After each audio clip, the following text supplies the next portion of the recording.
বাবারে, ভাগো ভাগো, রাক্ষসে ছাগল এলো, সবাইকে খেয়ে ফেলবে, পালা। মিতু আর মিতুর মা, এই হলো মিতুর ছোট্ট সংসার। অনেকদিন হলো তার বাবা মারা গিয়েছে, এখন দুঃখে কষ্টে তার মাকে নিয়েই তার সংসার চলে যাচ্ছে। মিতু, মিতু, কোথায় আছিস? হ্যাঁ মা, এই তো আসছি। কি ব্যাপার, তুই এরকম অবস্থা করে রেখেছিস কেন চোখ মুখে? আর এখনো খাসনি? কখন স্নান করবি? যা, তাদের স্নান করে খেয়ে নে।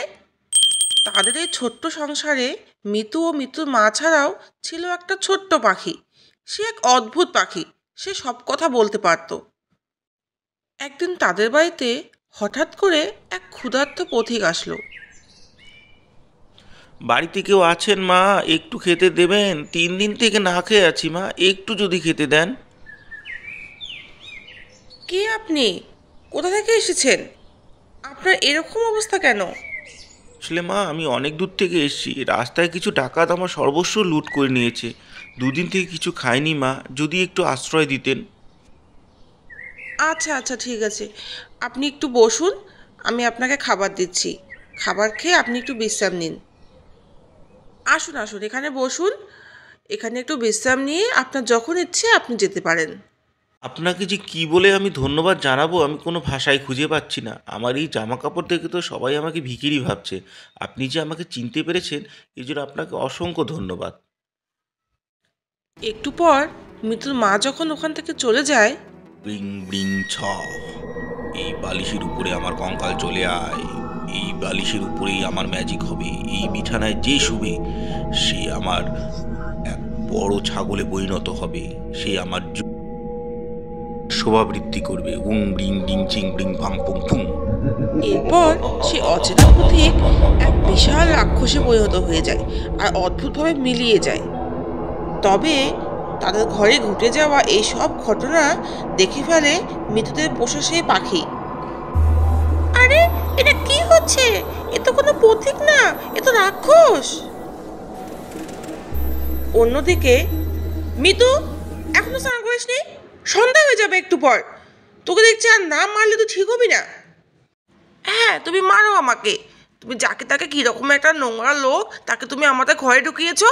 আমি ওই ঘরে ঢুকবো না, ওর থেকে আমি ভালো পরিষ্কার আছি। মিতু, মা, এভাবে কাউকে বলতে হয়? উনি বিপদে পড়েছেন, তাই তো ওনাকে একটু আমি আশ্রয় দিয়েছি। কাল তো আমাদের সাথেও এটা হতে পারে। এভাবে কাউকে বলতে নেই না। তাই বলে তুমি অচেনা যাকে তাকে ঢুকে দিবে ঘরে? আমি এই ঘরে শুবোই না, আমি ঠাকুমার ঘরে গেলাম। আমি স্নান করে ঠাকুমার সাথে থাকবো আজকে।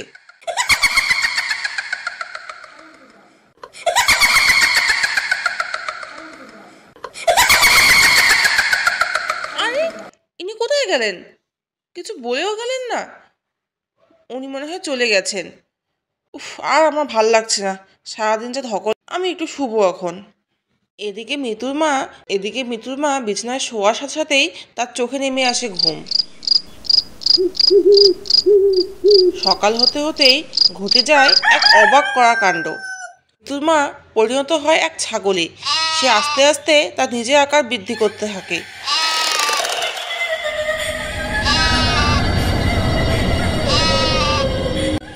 এ কি সর্বনাশ হলো! এ হে, মা তো ছাগলে পরিণত হয়ে গেছে। আমাকে তো মিতুকে এগুলো বলতে হবে। মিতু, মিতু,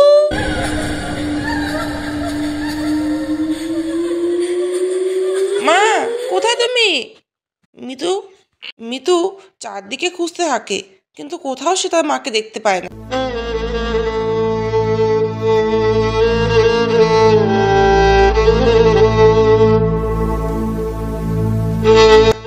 মিতু, মিতু, আমি কিছু বলবো তোমাকে, শোনো। আরে এখন চুপ কর তো, আগে আমি মাকে খুঁজে আসি। তো মিতু মিতু মাকে কোথাও খুঁজে না পেয়ে আবার ঘরে এসে কাঁদতে থাকে। আরে মিতু, তুমি কান্না না করে আমার কথা শোনো, আমি কিছু দেখেছি তো, আমি বলছি তোমাকে কি হয়েছে। এরপর পাখি মিতুকে সব ঘটনা খুলে বলে। কি সর্বনাশ! মা ছাগল হয়ে গেছে, এখন কি হবে? মাকে আমরা কি করে ঠিক করব? সবার আগে তো মাকে খুঁজে বের করতে হবে। চলো দেখি মা কোথায় আছে। ছাগল পরিণত হয়েছে, কোথাও যদি কেউ আবার মার কিছু করে ফেলে। চলো ওকে দেখি মা কোথায় আছে।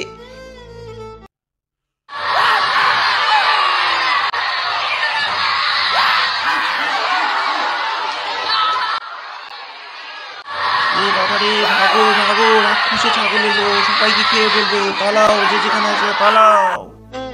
আরে এই তো মা। মা তুমি চিন্তা করো না মা, আমরা তোমাকে যেভাবে হোক ঠিক করব।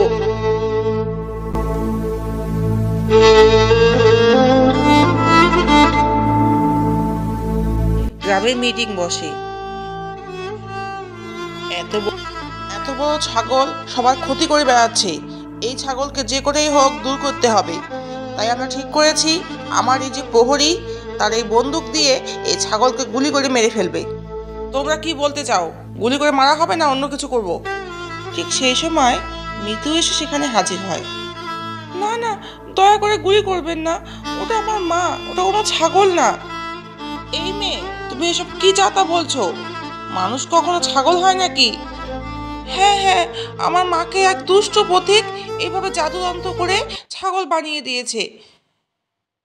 ঠিক আছে, তুমি যা বলছো তা যদি সত্যি হয়, তবে আমরা তোমাকে 2 দিন সময় দিলাম। 2 দিনের মধ্যে যদি তোমার মাকে ঠিক করতে পারো তবে নিয়ে যাবে, আর না হলে আমার এই প্রহরী তাকে গুলি করে মেরে ফেলবে। টুনি, আমরা তো 2 দিন সময় পেলাম, কিন্তু 2 দিনে আমরা কি করব? আমরা কি করে মাকে ঠিক করব? আর যদি ঠিক করতে না পারি তাহলে তো গুলি করে মাকে মেরে ফেলবে। মিতু মিতু, তুমি চুপ করো। আমি এক সাধু বাবাকে চিনি, সে জঙ্গলের মাঝখানে এক ভাঙা মন্দিরে থাকে।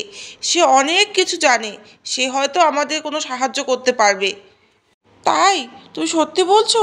চলো চলো তাহলে ওখানে গিয়েই দেখি। তারা সে সাধু বাবার কাছে যায়। সাধু বাবাকে গিয়ে সব ঘটনা বলার পর সাধু বাবা বলে, আমি সবই শুনেছি।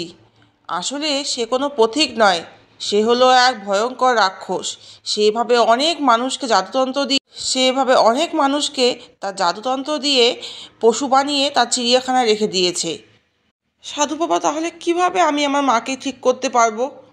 সে রাক্ষস কিন্তু ভীষণ চালাক, তাকে সহজে কাবু করা যাবে না। তাকে কেউ একজন ব্যস্ত রাখবে, আর অপর একজন এই মন্ত্র তার মাথায় ছুঁড়ে মারবে, তবেই হয়তো সে বিলীন হয়ে যাবে। মিতু চলে যায় সে রাক্ষসের গুহায়।